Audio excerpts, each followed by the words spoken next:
The family tree woodworking project. Now this is a picture of my daddy, and he's planting a couple of trees that he's raised, and these are very significant to both this story and this project. Now daddy's not just a father figure to me.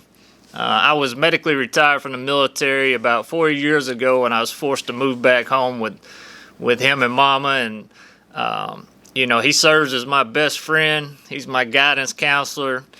He's literally the greatest man I've ever met in my 38 years of life. And I really can't put into words what he means to his friends and his family around here. He was born inside this house. If you see the front bedroom of this house in 1942. One thing I've learned about Daddy is that he's an extremely sentimental person. And so much so that he even has the bed frame that he was born on inside that front bedroom still in our basement today. I mean, he can't let go of anything. Now, if you see this walkway behind you, well, that's the same walkway that's in this picture.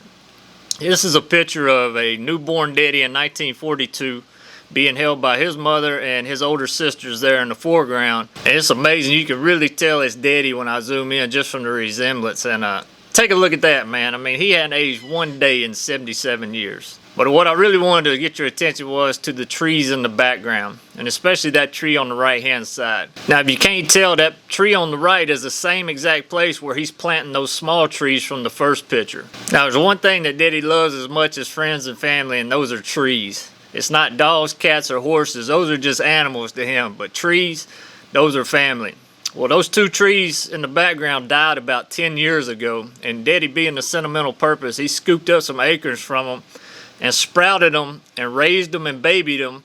And what you're seeing is he's planting the offspring of those trees in the same place where their parents once lived. Now, when that tree on the right-hand side was taken down, Daddy salvaged two cross sections from the trunk of it from around 20 feet up. And that's what we're working with on this project. It's a cross section from that tree on the right-hand side. Now, a couple weeks ago, Daddy and I got complacent and got ourselves into a real stupid situation here on the farm. And I basically thought I was watching my hero, my best friend, be violently killed, you know, right in front of my eyes, and there was nothing I could do about it. And it's a miracle that he's alive, much less he's just in a wheelchair for 3 months and he's rehabilitating. And it was, again, literally a miracle. So because of that, my life's been completely changed, and his has as well.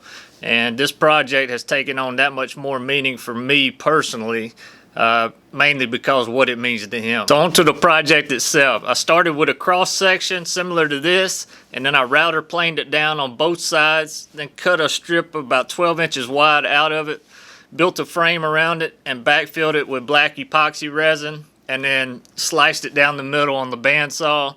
And this video picks up with me taking it out of the wood kiln from drying it out.